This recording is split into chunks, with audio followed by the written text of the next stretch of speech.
During the research and planning stages, I used lots of different websites which I'd never used before. I used a website called bubble.us to make the costumes, actors, roles and props list. I used Bubble to do this as it allows you to have one box, and then from this box you'd have another box branch off this, and then a box branch off this box, and so on. In the first box I would have the actor's name, in the second box I would have its what costume he'd be wearing, and in the third box I'd have any props he'd be using, and so on. Even though Bubble is a creative website and it's something that met my needs, if you had to write a lot of information about this section of research and planning, it wouldn't have been suitable, as it would have been too overcrowded and it would have been too hard to understand which box links to which box. I also use Prezi to analyse other media products that relate to my film. Prezi is a website that allows you to write a lot of information without making it boring for the viewer, as it allows you to jump from text to text in a path you choose to do so. You can also add YouTube links and images, which is really good feature they've put on the website. Prezi was by far the best website I used during this stage, the research and planning stage, and I would definitely use it again during my evaluation stages.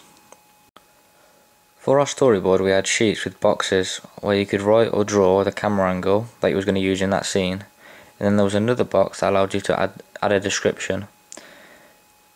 We then scanned it into the printer and sent it to the Macs.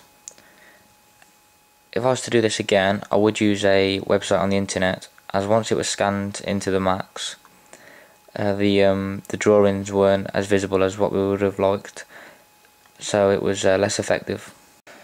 When filming, we used two cameras. One was for the evidence of us all recording, and the other was for the pictures of our ancillary task.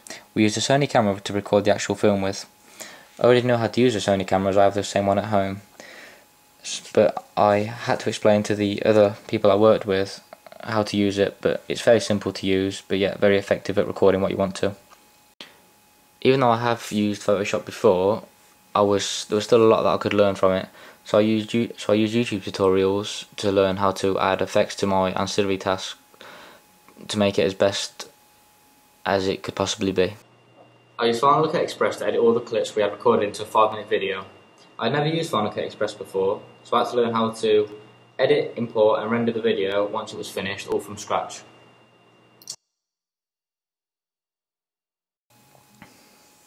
For the fonts used on my poster and film review, I went on a website called thefont.com. It's a really popular website, and it has thousands of fonts to choose from. Once I'd found my fonts I wanted to use, I would simply download them and import them to Photoshop.